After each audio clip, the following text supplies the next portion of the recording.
আপনাদের জন্য আজকে নিয়ে এসেছি কাঞ্জিবরম শাড়ি। এই যে দেখুন, আপনাদের সামনে আপনাদের বন্ধু দীপশিখা চলে এসেছি।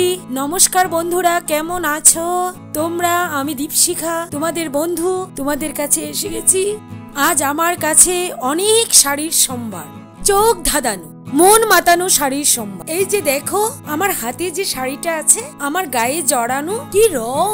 পাটটার দিকে একটু লক্ষ্য করো, দেখো যেটা কতটা সুন্দর পাড়। তো এই শাড়িটা যদি আপনারা অন্য দোকানে কিনতে যান, তাহলে এটার দাম নেবে ৫,৫০০ টাকা, কিন্তু আমার কাছে এটা ৪,৫০০ টাকায় পেয়ে যাচ্ছে। যেটাই তোমাদের পছন্দ হয় আমার হোয়াটসঅ্যাপ নাম্বারে তোমরা বলে দেবে, আমি পাঠিয়ে দেব তোমাদের কাছে, অন্য কারোর কাছে যাতে না চলে যায়। আমার হোয়াটসঅ্যাপ নাম্বারটা জেনে রাখো, 9612533679। ইতিমধ্যে অনেক বন্ধুরা লাইভে এসে গেছেন। হ্যাঁ স্বপ্নাদি, তুমি ভালো আছো? হ্যাঁ হ্যাঁ, আমি ভালো আছি। হ্যাঁ হ্যাঁ মালতী, হ্যাঁ হ্যাঁ, শাড়িটা পছন্দ হয়েছে তোমার? আচ্ছা আচ্ছা, ঠিক আছে ঠিক আছে। হ্যাঁ, নেক্সট কমেন্ট। শাড়ি দেখবো কি, তোমাকে দেখেই তো চক্ষু ছানা বড়া। ও হ্যাঁ, তারপর next comment. Moti please get off screen.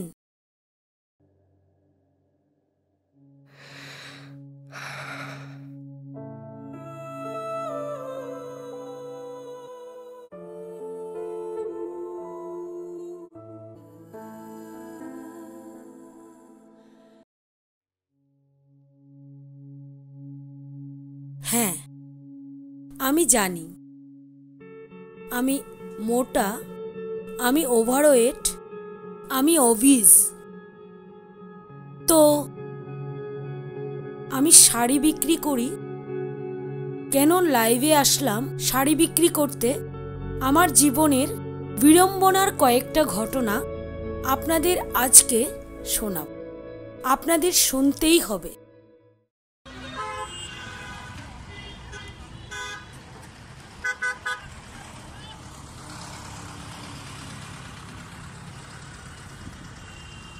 Auto!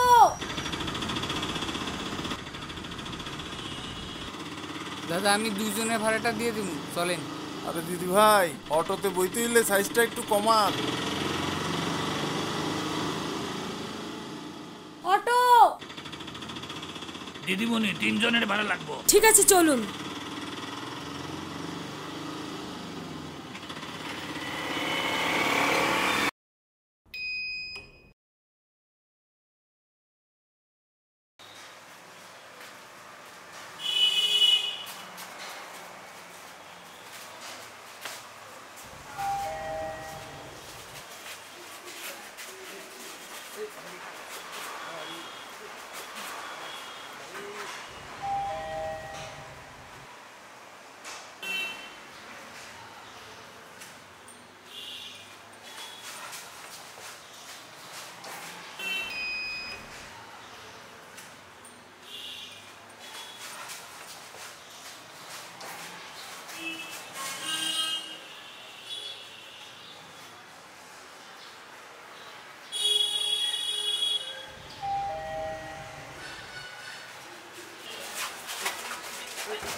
ছজনের লিফটে ৫ জন উঠেছি, লিফটে উঠছে না কেন? একজনে যদি ৪ জনের সমান হয়, তাহলে লিফটের কি দোষ? এক্সকিউজ মি,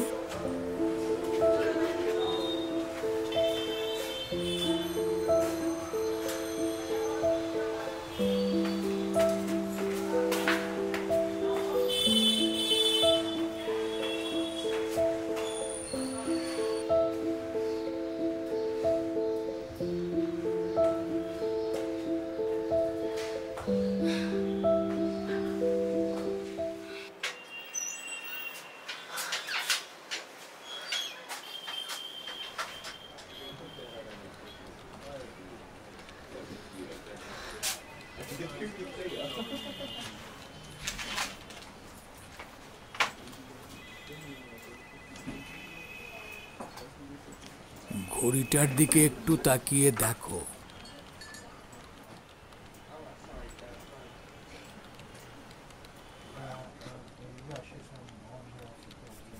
তোমার শরীরটাই কাল। অনেকবার বলেছি একটা স্কুটি কিনতে। এভাবে লেট করলে চাকরিতে রাখা যাবে না।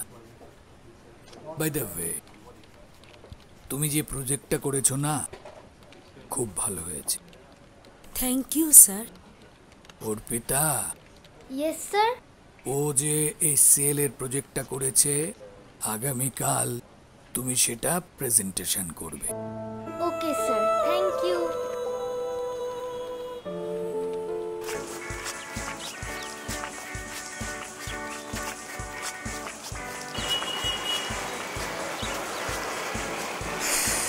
মর্নিং ওয়াকে এসে মাটি কাঁপছে থেকে ভাবলাম ভূমিকম্প। এখন কারণটা বোঝা গেল। হ্যাঁ,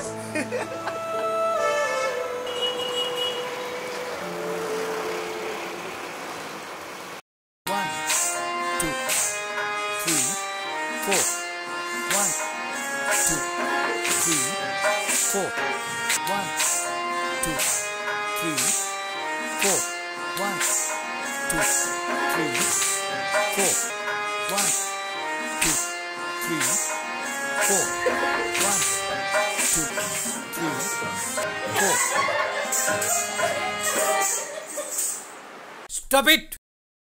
ঠিক করে করো।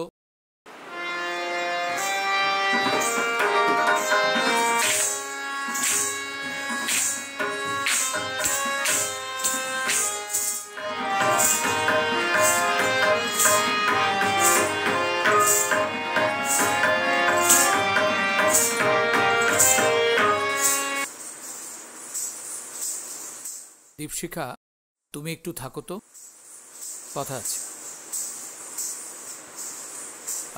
দীপশিখা, তোমাকে নিয়ে না গ্রুপে খুব অসুবিধা হচ্ছে, বুঝতেই পারছো।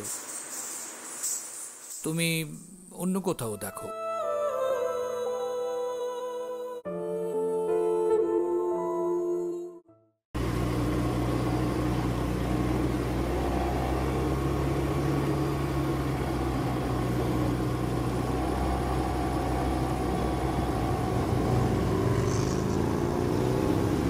বন্ধু, ওই দেখ স্কুটির মধ্যে একটা হাতি।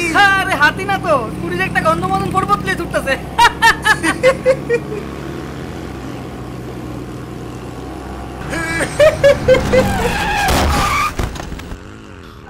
আরে আরে আরে আরে এটা কি হইছে? তুমি আবার এই শরীরে কেন স্কুটি চালাইতে গেছো? হ্যাঁ, এই ধরো ধরো, একটু ধরো, উঠো উঠো, হ্যাঁ উঠো। মা, হাড়গোড় ভাঙছে না তো? ওর হাড়গোড় ভাঙতো না, স্কুটির হাড়গোড় ভাঙছে নি। এটা যে কও। আরে দেখো দেখো দেখো, আমাদের শরীরটা এমন তর, তো কি করব আমরা? এটা তো একটা মেডিকেল ইস্যু। আমাদের এই দুর্বলতার সুযোগটাকে কাজে লাগিয়ে আপনারা আমাদের নিয়ে টিজ করছেন, বুলিং করছেন, করে আনন্দ পাচ্ছেন, আমাদেরকে সার্কাসের জোকার বানিয়ে এন্টারটেইনমেন্ট করছেন। না, আপনাদের সহানুভূতি চাই না। না না, কোনো সহানুভূতি চাই না, কিন্তু আমাদেরকে স্বাভাবিক মানুষের মতো বাঁচতে দিন। দয়া করে আমাদের বেঁচে থাকার রাইটসগুলোকে খর্ব করবেন না, ঠিক আছে? ওকে, থ্যাঙ্কস। কিন্তু আমি আমার শাড়ির বিজনেসটা ছাড়ছি না, সেটা চালিয়ে যাব। Good night.